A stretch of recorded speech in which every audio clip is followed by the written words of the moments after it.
Well, I'm trying to put this sweet. Here we go. Got you.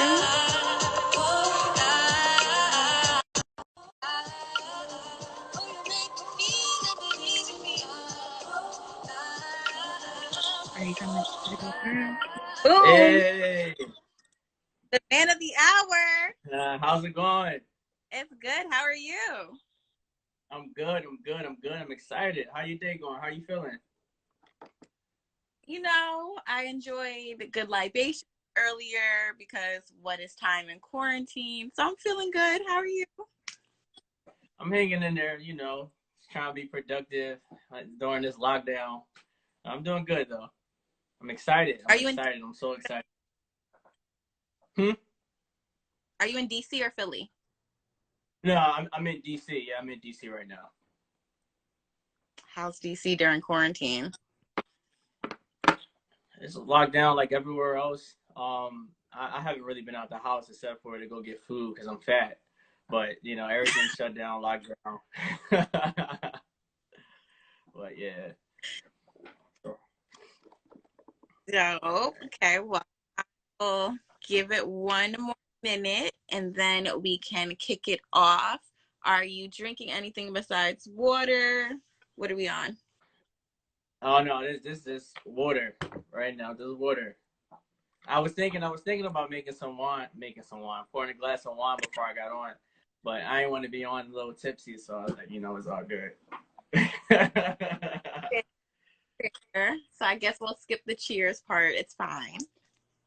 I mean, we can do it at the Okay. end. You got something? I go do it at the end. We can pour a glass together. Boom. Because I have my cognac here. I always have my Pateau cognac since they're my sponsor for the show. So I won't sip until you're ready to pour up at the end. How about that? All right, boom. I like that. That's how we're gonna do it. We gotta have lives more often. See, like I like that. Just say I'm here. Where are we going? So we'll be right here. Let's do it. Let's do it. Since people are in, why don't we kick it off? Since you are the man of the hour, let us are what you're about. Let's start off with that intros. All right, cool. So thanks for having me again. I'm really excited. For those joining, my name is Aaron Warrick. I'm a Philadelphia native, Southwest Philly. I'm the co-founder of Elevate app and also CEO. I'm an engineer, investor. I'm an advocate for youth development and also an advocate for mental health. I'm a friend, a son, brother, all those cool things. But yeah, so that's just a little bit about me. And I'm just happy to be here and on this live. I love that intro. So sweet.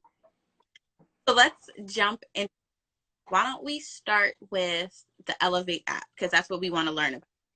What made you and your friends start this app, especially since it's all men of color that are the co-founders of this app, and men of color are not what you see in the forefront when it comes to mental health. So how did that conversation even come up with you guys? That's a good question. So Elevate app, Elevate is an inspirational living and self-care mobile application, and we just serve as a tool for people to kind of develop their mental, physical, and emotional success, right? Just encouraging them to live their best life. Elevate came about because, as young African American men, myself, Dwyane Wade, and Greg Wilson, who's in the comments, what's up, Greg? We went to college together. We graduated college, Lincoln University, and we got into the real world thinking it was going to be all good. He's going to have our jobs, our life together, making money, happily ever in relationships, and it was nothing like that. So me and Greg were roommates, and I had a toxic job at the time, and I know he was having a relationship that he was going through some things, and we would just vent. Yo, bro, work was tough today. Or, I'm going through this situation in my relationship. What you think? And we started sending like motivational quotes to each other, Bible verses. We would send inspirational videos on YouTube, or just, how you see pictures on Instagram, maybe like a motivational quote. We would just send stuff, things that would inspire each other. And it started working. So we always had an entrepreneur spirit, and we wanted to develop a business, but we also wanted to give back and impact the community. Every winter we'll like pass out sleeping bags and give out clothes to the homeless and feed the homeless. So we, it was just natural for us to do that. So then I linked up with my other co-founder, who's a motivational speaker, Dante. He's doing big things in Newark, servants in his community. And I'm like, hey, we got an app we want to develop. It's about self-care, mental health, inspirational living. He's like, yo, bro, you're right on time because that's what I want to do. And, so it just kind of all, just meshed together. But it was primarily due to our everyday living and things we went through. And honestly, it didn't grow to where it's at until we started speaking to other people about their stories and what they're going through. And they're like, yo, you need to do this, take this further. So that's kind of how it came about. So what was the process of building the app like? Did any of you come from this background? Did you know what to expect? How did you find, like, you have different videos in there? People are so encouraged to talk about these different topics. How does the process from when you started to now look like? Right. So the process itself was like, it was very fun. It was tedious. It was challenging, but it was fulfilling. So my background was in computer science. So I kind of knew how to code websites, apps. That was my whole thing, electrical computer engineering. So I kind of knew that whole phase of what needed to be done. In college, I developed the app for the school. So I kind of already, had that background. So then we just kind of worked together. I told him this is what we need to do. This is the outline, and it's tough, right? So it's a lot of things that go into an app. I know a lot of people ask, well, how do you get an app about? I got an idea for an app. So majority of the time I did code and work on the app, but my hands was in so many things. We just kind of outlined it, directed it to other people, other contractors, hired other people, and say, hey, this is how it's going. This is what we want y'all to do, and this is how it's going to be done. And we just directed them, and they developed and coded the app. But it was a team effort. We have people who specialize in mental health, holistic wellness, PR, marketing, like research and development, market, analysis, and service and community outreach. So it definitely was a collaborative effort. It took some time, very tedious. Like anything. I got a call. Oh, my bad. I should have put it on D&D. But yeah, it was definitely tedious. Hard work, just like anything else worth having. But it's doable. It's definitely not too expensive, depending on what you want to do. There's people you get it for cheap. There's people who overcharge. So like anybody else who's been thinking about doing an app, it's definitely possible. And then how did you build this community? How did you get The those community? holistic? Good question. So when we started, I remember I was at a event my brother had, and he was having something where he was servicing his community. He had some community leaders there, and he had a cousin. Her name is Mo, and I'm like, "Hey, Mo." She was telling me she's in the holistic wellness and mindfulness, and she's really good at what she does in that realm. And I told her what I was doing, and we found some synergy early on, and she was like she was on board. So once we kind of bring her on and the rest of the team together, and we started doing like our beta testing sessions, so we would go to different cities and have like friends and family test the app. That was kind of building that early community. So the community started with the group of us, and then it just started to branch out as people witness our message. They start seeing us taking it seriously, and people just naturally hop on when you got a positive thing going. So it was just kind of organic. Shout out to a lot of my friends and family and people who we don't know who supported us along the way, because it really, is providing us with the momentum to do what we need to do. But the community just happened organically. I love that because I always speak about being authentic, being organic. That's the best way you can grow, and especially when it comes to such a heavy topic. Oh, you can't be Right. gimmicky. You can't put on air. It's like this is Yeah, something serious, livelihood in a sense. With that, exactly. And that, no, no, no, go my bad ahead. to cut you off, but I did want to add to that. And that's one thing we love to do lives and be interactive with the people using it, because it's not a thing where like, oh, hey, we just want to make money, or this is an app, it's cool. It's like, no, this is our purpose, and we're here to really, make an impact in the community. But we want to do it in a way where, we care. We want to be influential, impactful, and relatable to people. But at the same time, we still have to run a business. So it's that fine line of, making sure you're doing it with the right intentions, but still making sure you're doing it the right way.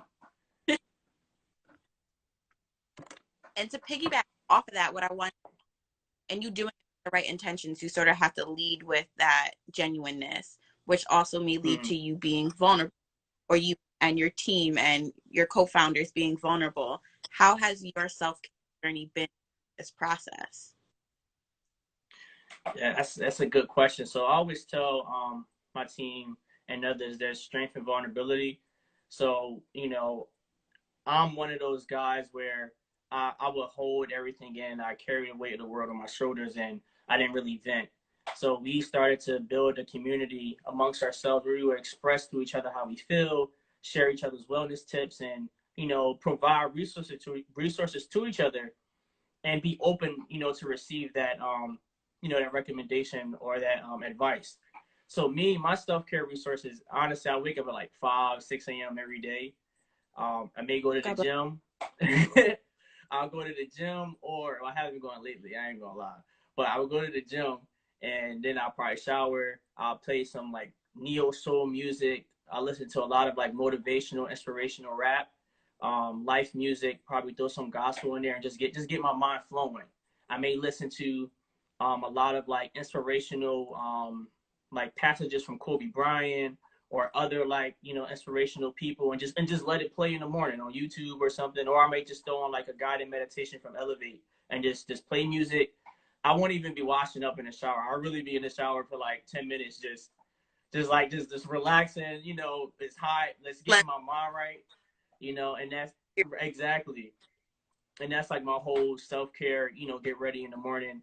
I'll get out, probably read a chapter of a book or something to get me started, and exfoliate the face, and if I got time, do the whole mask thing, and just go from there and get my day going. I also like to just kind of really take time to do nothing some days. So really indulging in things that you like and don't feel guilty. So if you got a show, that you just stumbled on, like take time, watch that show. If you want to eat and you've been working out in the gym, go ahead and eat a little bit, but don't indulge in it too much. But get into those guilty pleasures, because we put so much pressure on ourselves to take care of ourselves and be perfect. But it's okay to what, I'm human. Let me go ahead and eat a cheeseburger or two today. Let me waste some time doing nothing and just telling people no, I don't feel like talking to you right now. So it's just those things is like what I figured out works for me. I think what it also sounds like is, and it's something that I personally have been working on since last year, is that being kind to yourself. Like, as cliche as it sounds, you have to start being kinder to yourself, because when you spend a day watching your favorite TV show, you feel that guilt. Like, my to-do list is still there, but yet here I am binge watching, or here I'm eating a cheeseburger, but I really want to lose 5 pounds. And it's be kind, enjoy what you want to enjoy. Still have tomorrow.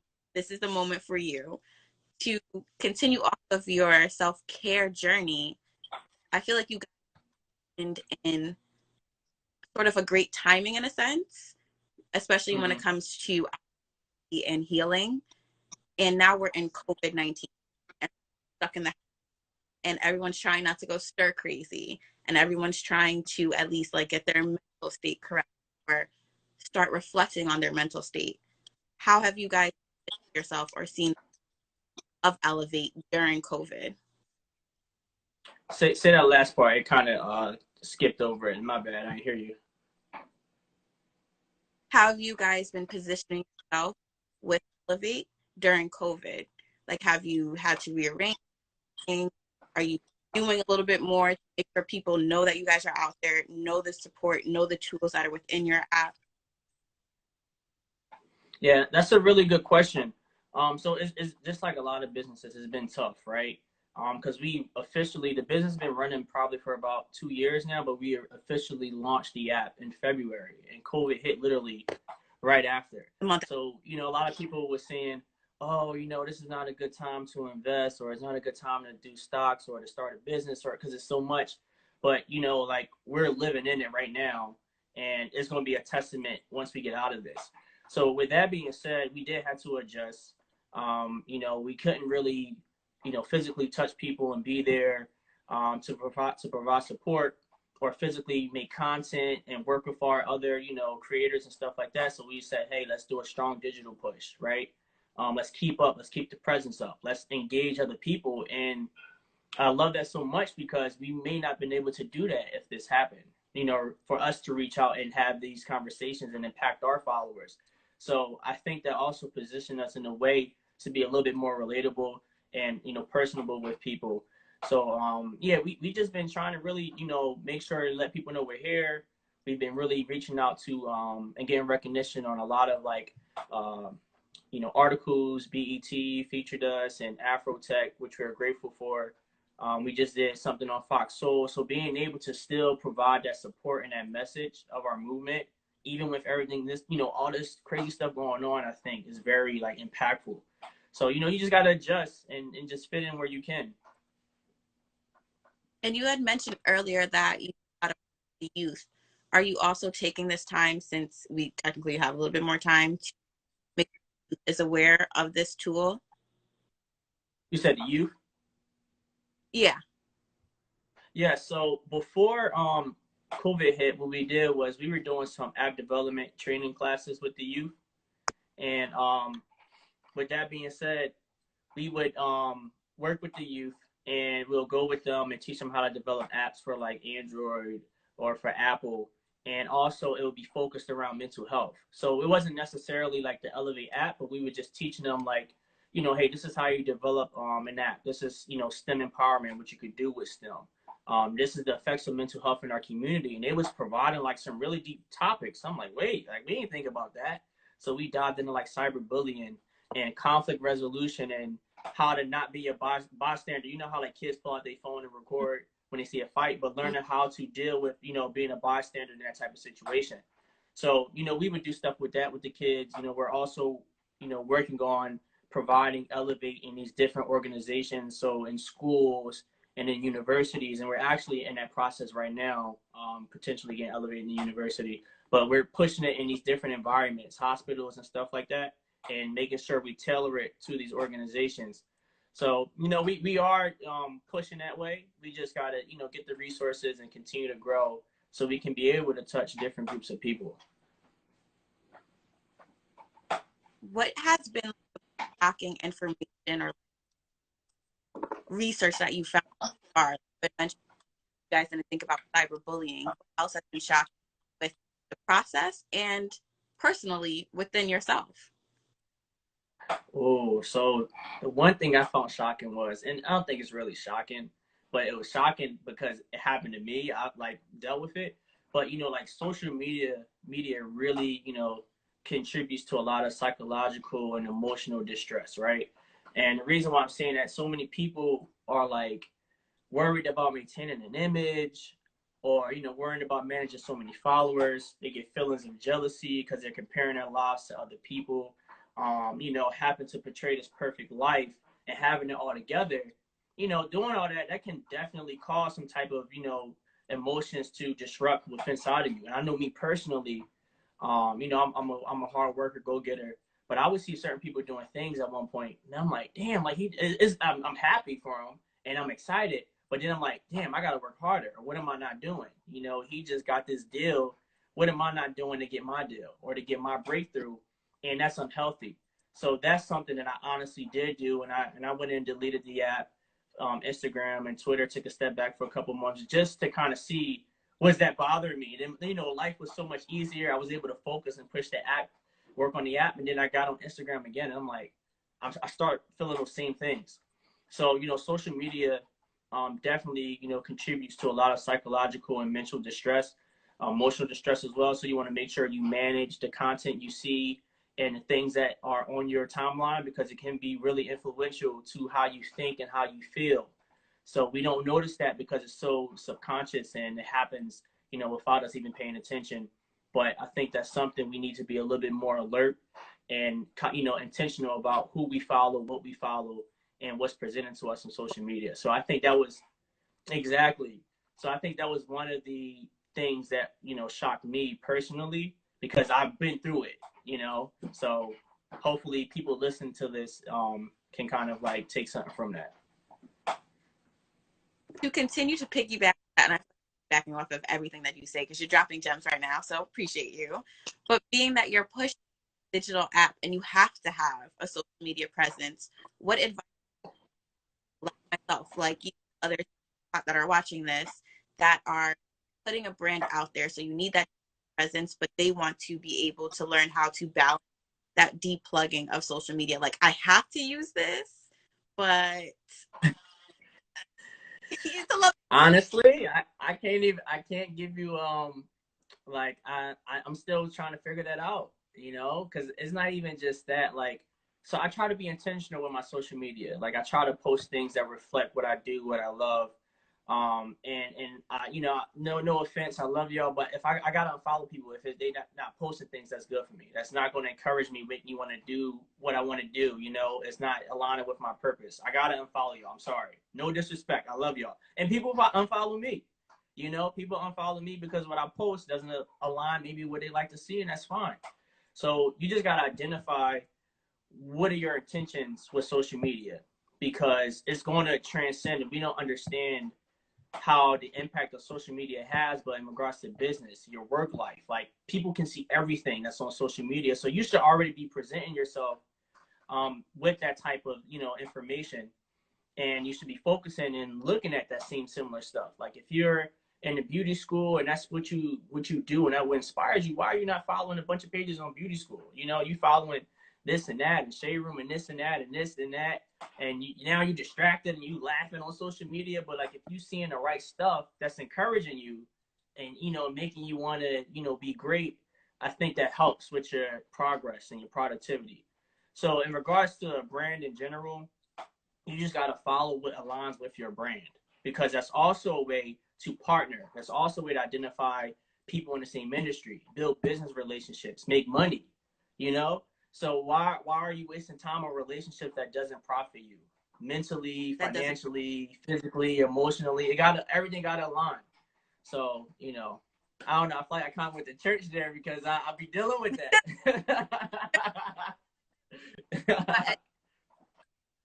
Stay snatch, girl. Well, we have to touch on Goddess Valley asks, is there programming you can suggest for the youth? Programming I can suggest for the youth? Like, what type of programming? Like programming for them to get engaged in, like community type programs, or like physical software programming for like computers and stuff? That's like the geek in me. I gotta know which one. I was like, look, I don't know what that means, but I'll let Goddess right back in to specify. She said, whatever you know. Okay, so all right, so as far as, I'm gonna answer both. Oh, okay. So I'm gonna answer both. As far as programming, like STEM related, teaching them how to develop apps, or learning stuff around technology, websites like Khan Academy, KHAN Academy, ACADEMY. I don't know how my spelling is. Khan Academy, Code Academy, CODE Academy.com, Udemy.com. They have a lot of cheap resources that kids and other people can learn how to build like these platforms and apps. And regarding like community programs, so I have some people specifically that work in youth development that have companies, and I can like feel free to drop them in or email them to you. I don't remember it off the top of my head, but like, I have them in my email and I can send them. So I have people who work with the youth, mental health specialists, people who just do like, they teach to the youth and mentor the youth, or they get them involved in community outreach. So if you want to know more, I can send that too. It's just in my email. I'm right off the top of my head. So thank you for that. I hope that answered it. Mm-hmm. So to come back, why do having this digital was so important? Like, my favorite part of the app, where it feels like a soundboard. You can post so many different perspectives. It's basically your group chat with people you don't know in your app. Right. So why was that important? So honestly, to be quite honest, I'm not even going. I can't even take credit for that because during beta testing, we had a different version of that where people can post like testaments of like what they've been through and how they champion that, or like for example, I lost weight and this diet helped me, you know, and it can list that. But it was like, hey, we want to interact and talk to people. We want to comment and tell them, hey, good job, like I like what you're doing and this worked for me. So that once that was brought to our attention, we were like, hey, you know, let's implement this and see how it works. I was honestly nervous because I didn't know how users would take it. But one individual said to me that, you know, that like I said before, there's so much negative content and things on social media. It's great to have a safe platform and environment where people can talk freely in a safe space and encourage each other and just have a healthy discussion, right? So I just think it's imperative that, you know, it's a way to build a community. It's a way to build a movement. So, you know, we're encouraging each other. We're providing, you know, advice. We have mental health and relationship coaches and other specialists available for people to discuss within the app in that section. You know, just kind of building that family. So yeah, I can't even take credit for it. Like the users really kind of said that. Well, that's dope. So do you have like feedback from the users? Like, can users request, hey, I want to talk about this. Hey, I would love to see this within your app? Like, it's Yeah, very absolutely. Absolutely. So I'm really like I'm a perfectionist. So like one thing I do, I always try to like make sure everything we do, especially the app, is perfect because like it's a business. You want to give people their money's worth and true value. So like everything I'm doing, I'm just thinking about the user experience. What can they get out of this? You know, how can we make it better for them? And you know, with that being said, a lot of people email us, just give, you know, congratulations or telling us their sentiments. You know, some people just say, hey, I think it'll be better if you do this, and we take it into consideration. We take the negative comments into consideration because we get them too, rarely. But you know, we really listen to individuals and try to implement that because you guys are the ones using it. You know, I use the app, but I don't use it as much as y'all because I'm using it like I'm trying to make sure the app work. But you know, so we definitely take that into consideration. Doing lives like this, people may mention things I may jot it down, take a mental note, and present it like, oh, that's a good idea. We should do that. So yeah, we definitely take feedback from everybody. so the points app that and the challenges in your app. Where did those stem from? Users or you guys? I'm curious to learn about the challenges and the points. Hold on. Um,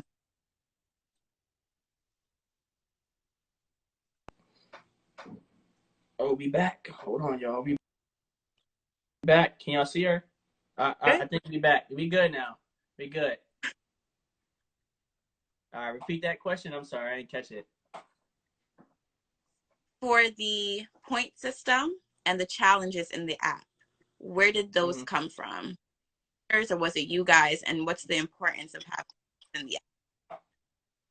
Good question. So the challenges was we thought of that collectively. We thought it was a great idea to build a way to people have healthy habits. We're actually working on new, creative, innovative ways to kind of take that a step further, to really keep people accountable on goals and things they want to do. As far as the point system, um, I kind of presented that to the team. They thought it was a good idea because I'm like, people need a way to kind of gauge and track their progress. And that was just the geek in me. I'm like, I think this would be dope. And we, you know, we look at key things. We work with mental health specialists and key people who are expert in the field and say, hey, what should we be targeting and looking at to kind of gauge this, right?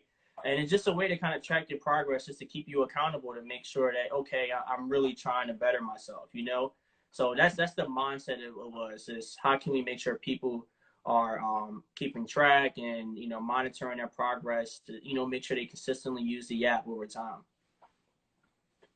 Just, I love with that. So you want to make sure people are using the app and track progress. What advice would you give someone who needs to take that first step and is sitting in sort of that hesitation period on I need to start I need to start opening up to somebody, especially So um not prone. So you said this advice for people who want, I guess, start like their wellness journey. So Different stuff. this advice, okay, perfect. So this advice applies to that, and almost anything in life. So I'm gonna say, everything you want is like on the other side of fear, right? Success is on the other side of fear, other side of doubt. So you have to take that initial step but you have to have that conversation with yourself and identify what's the issue. And if you want to take that step, because no one can help you unless you are willing to be helped, right? So you have to kind of have that self-reflection discussion, be truthful with yourself and assess your internal self. Like, okay, what am I dealing with? How am I feeling and why? Where can it be coming from? Can I be open and willing to external help? Can I listen to someone else besides myself? Some people don't even want to go to a therapist. They don't even want to open up and talk to them. But you have to take that step, because if not, these feelings and these emotions and the stress and trauma you're dealing with is just going to fester inside of you. So the first thing is just like that self-assessment and being able to move forward. Once you kind of, commit to growth, then you could go in and, start utilizing all these tools and resources we have available. So the first thing is just, you just got to get the fear out the way. If you want change, nothing changes unless you change. So you just got to, sit back and, kind of make the commitment to say, I'm going to change and better myself, identifying what that is, and then be open to seeking the resources that can help you. So, you just got to do it. Just do it. Nike, just do it. I love how we were on the same page for that. So what I want to know from you next is, who are your inspirations? Inspirations. I have so many. My mom and my grandmother, biggest inspirations and supporters. Also, my family, they hold me down. Everything I do is to support them. My friends, I love y'all, especially ones that, just allow me to talk to them and vent, because they know I talk a lot. My friends and peers are so supportive. They inspire me and I inspire them. Just that mutual energy. I love it. Besides like friends and family, Barack and Michelle Obama, I love them. They're a great representation for the Black family, Black couple. Barack, every time he talks, he inspires me to want to take over the world. I love Ace Hood, surprisingly. He's big on motivational speaking and like inspirational rap. Jay-Z, The Rock, Dwayne Johnson, The Rock, him, Kobe Bryant. I love who else? So many people. Beyonce, just leaders in the community that's really doing like big and great things. I love Elon Musk. I feel like I'm missing somebody, but yeah, those is kind of where I draw inspiration from. I just had to throw that out there. Hopefully they watching this. They will be put in the atmosphere. We're put in the universe. They'll be watching. Put it out there. Mm-hmm. So you picked a lot of powerful leaders. You're getting the recognition for it. What is your goals? And we're saying this out loud because we're going to manifest them in the universe. What are your goals for the Elevate app for 2020 with COVID going on and post 2020? Goals. All right. So goals for this, I'm gonna start with 2020. So our goal is just to continue to build a foundation, and to kind of use that as a platform to continue to grow, so we can impact and touch as many people as possible. Collaborating with other related industry related companies, organizations, and people like yourself, like other people we work with in the past. So instead of just doing lives, how can we do a collaborative effort to really impact the community, right? Provide the right resources and tools. So that's kind of what we want to do now. As far as during COVID, we just want to do what we need to do at this present time to provide support. We're currently working with some organizations where we're going to try to provide relief to families and get out there and help them during this time of need, especially people losing their jobs.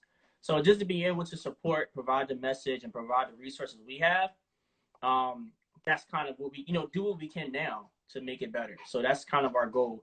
As far as 2020 later on the line, post 2020, our goal is just be able to expand and grow, elevate, so we can impact and touch as many people as possible.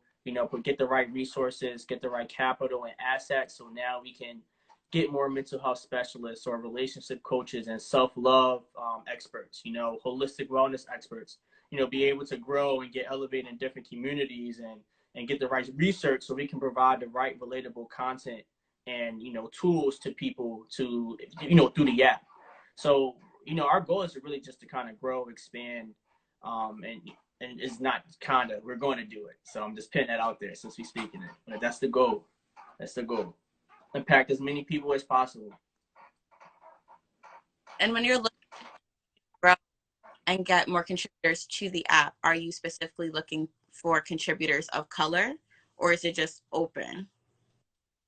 So that's a good question. So the Elevate app is a universal app. So it is open for everyone because you got to realize mental health, stress, depression doesn't discriminate. It attacks all types of colors and creeds, ethnicities, people of different financial statuses, occupations, gender. So everyone, it's a common ground for everyone to be relatable and have that, that common interest and, thing we go through. So we are open and providing content to everyone and ways for everyone. However, because it's founded by 3 Black men and, majority of the team is Black, there's going to be a part there that resonates more. We have so many other tools and apps and resources for people that are, non-color, that are maybe other ethnicities, but it's nothing specific towards us. So it's definitely open for everyone, but it's definitely going to have that flavor where it's like, okay, this is for us in our community, and you feel it and you see it, But yeah, that's what I kind of say about that. And are you going to? I was gonna say that was like it's a FUBU moment, but I'm rock. Are you going to be targeting topics that hit to our community moving forward as you continue to grow? Like consider police brutality. Absolutely. So we have that in the works. We've discussed that on lives. We have tailored our resources and content in regards to that. It's so many different things like that can affect a person. So it's kind of we're like it's a small group of 7 of us, but we're doing our best to attack and listen to everyone and try to provide solution. So like police brutality, especially me being a Black man, there's that post-traumatic stress, just witnessing someone that looked like you being gunned down, especially an unarmed African-American male. We see it every day, systematic oppression, racial injustice, and seeing that over and over again is like, it can do something to you. So we want to provide tips and ways for especially men of color to develop strategies and, ways to express their emotions and not do it in an unhealthy way. So that is something we're potentially looking at, touching on those controversial topics, because it's a reality, unfortunately, and we can't ignore it. Have healthy conversation about it, but figure out, okay, what's the best approach moving forward and how can we govern our emotions so we're moving forward in a healthy and positive manner. So we definitely are touching on conversations like that. And we have been, but we're going to, do a little bit more. I'm glad you asked that question. I'm glad you answered it with it because it's going to bring my next one. You touched on Black men, them being able to have these conversations. That's something that's been taught within our culture, our community. My Black to have these conversations where you're being open and talking about mental wellness. What would you say is your definition of manhood today by society, and what do you want to change that to be? Say that last part. What is my definition of manhood, the way that society has it today, and how do you want to change that? Oh, that's a good question. I like this question. You're making me think. So my definition of manhood, I can't really give you a definition of manhood, but what I can say that I like to see is that, men typically, we, like I said before, we bottle up our emotions. We're not expressive. Typically, we were taught to kind of hold everything in, soldier it through, don't be a punk, don't cry and complain. Exactly. So that kind of, fosters that toxic masculinity, where we got to be this hard exterior on the side, and then now we're bottling up emotions, and then when that one final thing come crashing, we're crying when nobody look at it, But we need to kind of discuss mental health and talk about what's on our mind and have healthy conversation about it, and not ostracize individuals or other men who want to express and feel, say how they feel. Talking about it destigmatizes it. Talking about it may help someone else out. It may inspire someone else. It may encourage them. Talking about it will help you because now you're venting and getting it off your chest. So I'm seeing now this new phase of men, especially black men, are kind of using their platforms to discuss this, or even within their own households or their own communities. Now we're pushing it a little bit more. We're opening up. It's going to happen in increments. It's not going to happen, immediately. It's going to be gradually. But the fact that we're starting to have that conversation and we're starting to listen and lean on each other, I love that. And I've been, I'm still working on it. Like I've been a big, I'm still learning on that. Like I said, I carry the weight of the weight of the world on my shoulders. I hold a lot of stuff in still, but I'm still learning to let a lot of that go and talk to people because none of that matters. Like we're human, So yeah, that's all I can say. That's the biggest change I would like to see continue to happen over time. I personally that, and I love stigmatizing it, of course, and the about it more openly. It's something that I asked last week when I was interviewing a Black therapist is the hold your friends accountable because you are Black male, you have Black male friends. How do you start having those conversations and heavy conversations? And what do those conversations look like if you are having them? Because I don't think us as women at least understand or see, and we're always one screaming, well, talk to your friends. Oh, So I like that. I like that. I like that. I like that question a lot. That's a good question. So I'm gonna speak from my experience. So the relationship I have with my friends, like a lot of my friends, and I'm blessed for it, they kind of look at me for inspiration, or I'm like the go-to, like if they need something. So with that being said, when I say something, they like usually listen. So I try to you just gotta be straight up. Like, listen, I don't think that's the right thing to do. Let's talk about it. Let's have a healthy conversation. What's bothering you? What's the issue? So it's easy for me to talk to my friends about that because if you can't talk to your friends in that type of manner, are they really your friends? And if your friends can't be, receptive of what you're saying to them, is that really your friend? So I have a great group of strong Black men. They see me been through so much. We seen each other cry and all that other stuff. We hugged each other, holded each other, we supported each other, loved each other, and we will continue to do so. So having that organic, that healthy relationship make it so much easier for these conversations because it's not forced. You just like we could be talking about anything, and I'm like, yo, man, it gets so deep, we may shed a tear, and then we just go back to our day.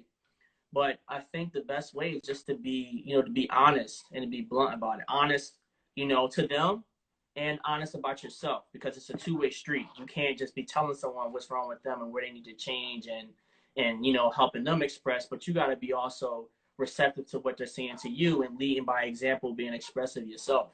So, that's what I think, guys need to continue to do. Just be honest, have these blunt and healthy conversations and be expressive. So, with the people you trust, and that's what I'm gonna say. I like Blunt, that question a honest, lot. I like that. Blunt, honest, and all the men blunt, honest, and expressive. Take that at least, if anything, you walk away with. I just want to ask another question to that then. When is it time, and do you ever come into a place where you realize I may have to give up this relationship with this person because of their behavior going into this type of masculinity? It doesn't align with what I believe in. It doesn't align with what I'm telling him, like, hey, you should probably chill out with this. Like, this doesn't seem appropriate. Have you come to that ever in your life, and what has that looked like? Because I also don't think that's talked about a lot. Now we talking. So I've done that. I've done it in regards to toxic masculinity. I've done it in regards to friendships in general. Like if you don't align with my purpose or where I want to go in life or what I believe in, my morals, if we don't have that eye to eye connection, is like, I love you, but I can love you from a distance. And sometimes you gotta, foster healthy relationships to better yourself and put you in a better position. In regards to toxic masculinity, so I am in a fraternity, and fraternities, it's testosterone, right? Testosterone. So it is like that competitiveness, that tough exterior. But I learned with my frat brothers, especially my line brothers, that we started to build a healthy environment to have that conversation. And and we were able to really be receptive. And there's people who aren't like that and are stuck in their ways, and not even just about toxic masculinity, but about sexual orientation, or about stuff with genders, or how other people raise kids. Like, people have controversial views, and that's fine, but you just got to distance yourself if it doesn't align with who you are and what you believe in, right? It's just like, if someone may be a different political party, and their interest of what they like just isn't aligned with your morals and what you do, like, you're still human. I still love you, but I'm going to love you from a distance. So and I come into that all the time with friendships. Sometimes I gotta check my friends, that he may say something wild about a girl. I'm like, bro, you can't call it that. Like, what you doing? And or you can't do this. And sometimes you gotta take a step back and check yourself. But I'm blessed to have friends who are willing and being receptive to having that conversation. Man, you dropping these questions. I love it, man. I like this. You dropping good questions. Just a little You see heat. some more in the chat. Mish said, how important is it as a Black man to also have a strong women tribe outside of your maternal immediates? Good question. Good question. So, in regards to, so I'm gonna take a step back. So the Elevate app, it was founded by 3 Black men. However, we also work with strong Black females and females in general, and they are on a team to also provide like that nurturing touch to the app, right? Because, like what you're doing, I love that you're making a platform that's called Black Men Cry. You know what I mean? So, like, you're providing the space, not us, you. So that already shows how important it is to have strong Black women, or women in general, in your tribe, to provide that support. I don't know if she's on the line, but one of my best friends, she was on here, but she provided me with so much support. She listens, she's nurturing, she understands, and it's a lot of things that men can't do well. Like, to be taught, but like, we don't understand sometimes. So it's a different perspective, and it's important. It's just like having a mother or a grandmother. They care. So and it's very genuine, it's loving, and it's intentional. So I think it's very important. Shout out to all my strong Black women who's in the comments. If you're a strong Black woman, give us some likes. Let me see them likes. All the strong Black women, put the hearts up in this chat for us real quick. We There have we another go. question. As a Black male, my biggest worry is toxic masculinity with raising children. I currently don't have kids of my own, but I've witnessed this issue for some fathers raising their sons. Any input? Could do sons and You said do sons and daughters? because I think it's important to talk about the different. That's a good question. I don't have kids, so I try not to really dive too much into it, especially if I didn't experience it, because I don't want to be a hypocrite, because experiences can change your viewpoint. But what I can say is, for example, we see like the whole Boosie and Dwyane Wade, 2 different ways of how they raise their children, but it's different. It's controversial in the things that they say and the things that they do. I personally feel like that I do want my son to kind of I do want my son to be strong. I want him to be a provider. I want him to be able to be in a position to support his family. But that support, that strength, doesn't have to come from trauma, or from obstacles and stress and all these high intense environments. It doesn't have to, strength doesn't have to necessarily come from that. And I think people need to understand that. And same thing for femininity. That's a hard word to say, but you could be a strong Black woman. You can be independent. You can be the go getter. You can raise your daughter to be self sufficient and not to rely on a guy, and that's perfectly fine. I just think we need to be respectful and mind our business about how other people raise their child. and just kind of focus on how we want to raise our child in a better way than we were raised by ours. So that's as much as I can give y'all. I'm not a parent, but I think it's more so the consideration, what generational curse do you want to break when you're thinking about stepping into parenthood, because that is basically our next step for majority of us. We're around the same age range where stuff is right, there. So versus are we breaking? And I loved how you said, need this trauma to teach our child any lessons. Like, we are breaking away from a lot of that we didn't realize we had from our childhood now. So it's thinking about that aspect, I believe, more so. I want to also add to that. I heard this somewhere. I can't remember, but we got to realize that people are brought up and raised in different times, and what is common or not common today may have been the opposite back then. And we try to judge people currently on current like parameters on past experiences, and I don't think that's fair because for example, my grandmother, my great grandmother, you do something, she'll go to the yard and get a switch, and she'll beat you. But that was common from down south and back in the 50s and 60s. But we see that now. Oh, it's domestic abuse or it's child abuse and da da da da da, and you don't do that to your kids. But I just think we got to be cognizant of judging people off past experiences with current, today's kind of like conventions, if that makes sense. Just be cognizant of that because there are different times. I like that you mentioned that. I actually just heard that. And adjusting to the different times, like for Dwyane Wade, like you had mentioned, him getting all that heat, all that slack. But we're in different times where it's more accepting now. Want to see a parent be supportive of their child, even if you disagree with the age, maybe it's too early for that child, you still support because you reflect back on some of our childhoods. There's so many things that Right. we're doing now, granted the permission to do because we have the support from our parental figure. Right, Someone exactly. did, And it also, my bad. One last thing I want to say too on that, like people are gonna raise their children how they want to raise them. Is their children, right? So it's okay to disagree. It's okay to not believe what they do or stand for, but during disagreement, we always can be respectful. We always can talk to each other in a respectful tone and still love each other. So even if you disagree with someone and how they raise their child, there's no need for name calling and being nasty. Like you can still be respectful but disagree. So I'm just leaving that out there, and that's with anything. I was just going to add that. I was like, that comes with anything. You can agree to disagree in a respectful manner. And if you're Right. so used to having argument defense, that's coming from something from your past and you're being triggered and you need to be reflecting Exactly. on those. We have a Exactly. question up.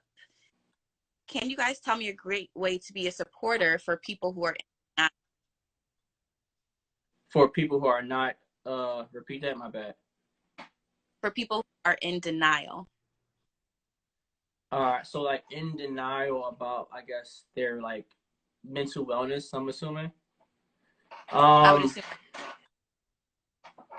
that's a tough one because um, all right, I'm gonna give you an example. So like I have someone in my family who is dealing with mental trauma and psychological disorders, like on another level, but they are not receptive and they don't really believe that it's something wrong, and hence now they don't want to get help. So it's like, how can you have a discussion with someone who doesn't believe that without making it feel like they're being attacked, right? And to answer your question, I don't really know the answer, but what I can say is you just have to be patient and care and provide support. Have that conversation with them, but don't attack them. Let kind of just open it up, but let them kind of vent and come to you and just say, hey, like I witnessed this thing and I was just concerned. I'm not judging you. You gotta be very careful and you gotta treat that relationship very tenderly. Is that a word? So, I can honestly say that, yeah, I can honestly say that you just have to be very intentional and kind, and when you deal with that, because it's a very touchy thing. And in denial can be different levels. You can just be in denial that you're dealing with anxiety and stress, and something's wrong, and you can probably have a more blunt, straightforward conversation, and, you know, provide examples of when they exhibited that, and then provide examples of how their performance or how their feelings or, you know, the environment around them has changed, because now they may not even notice it. You know, people, we're so machines to run and do what we do. Sometimes I may not even notice that I'm dealing with so much stress until someone says, like, yo, you good? Like, you got bags under your eyes, you haven't been yourself lately, what's going on? So sometimes you may just need someone to bring it to your attention because they may not know. But either way, just make sure you have that conversation with them from a very considerate and kind perspective. You know, don't attack them. Just, you know, come off as nurturing and like I care. So that's what I would do. The only thing I like I the add to love, that man. is to ensure that you're in a safe environment and make that person feel safe and comfortable. Because if you're in an environment, maybe you're going to go into defense mode because they're going to feel attacked. So that would just be everything you said. Go. That's the only thing I would add on to that. That was a dope mic drop. Environment, everything. I like that. All right. Coming up on our 4-minute mark, you said you were going to pour up a glass of wine so we could at least cheer. And if anyone has questions, throw in questions and at least give us. So how I end BlackMenCryToo shows is I always ask my guest, what legacy do you want to leave behind? So that's going to be your question. What legacy? Mm-hmm. All right. So, like, honestly, I just want to be impactful. I want to be remembered for doing great things. I want to, you know, like I have these real big dreams that I plan on accomplishing. I want to be in the ranks of like, and this not just to be humble, and you know, I don't want to, you know, just let me have my moment because I might run with this, but you know, I really want to have my name in the ranks of like, you know, Barack Obama, the greats, you know, MLK, you know, impactors in our community, you know, be a leading tech industry individual or entrepreneur, you know, not the next, but I can be in the ranks of like Elon Musk or, you know, Mark Zuckerberg, and be a representation for people that look like us to give them inspiration for the next upcoming generation. You know, I want to be able to service my community, help, you know, build new entrepreneurs, new leaders in the community, help people understand the power and the importance of generational, multi-generational wealth, you know, just kind of change the spectrum of where the Black and African American diaspora sits in this whole society. So, you know, my ultimate goal is just to really like, I just really want to change the world. I just really want to kind of leave a legacy that goes far beyond our generation, far beyond our, you know, our world. But, you know, that's in my perfect world. So, yeah. I love that. That you put it out there. I'm rooting for you. I'm gonna light some sage afterwards. You heard you. Someone said we stand. I definitely like your community leader. You have a fan and a supporter within me. We have the Apollo countdown going on right now, so we have 1:30 left. Let the people know. Oh, hold on. Let me go get. Oh yeah. Get your glass of wine, but let the people hold on. We're counting it down. Come on. You got this. In the meantime, I'm going to be sipping on my cognac, waiting for him to come back. But thank you all for joining us today. Make sure you're following BlackMenCryToo. Aaron has on the show. You're going to have to drink it from the bottle. You got a minute left. All right. Thank you, everyone, for... All right. Thank you, everyone, for joining. Follow the Elevate app on Instagram. GetElevateApp.com is our website. Download the Elevate app. It's on the Play Store and it's on the Google Store. Appreciate all the love in the comments. Check out and support BlackMenCryToo. Thank you for having us and Elevate team. I appreciate it. Anything you need, we got your back. We support you. Everybody be blessed, be great. And I'm just going to take this. We got 30 seconds. Woo! Thank you so much. Appreciate you. Rooting for you.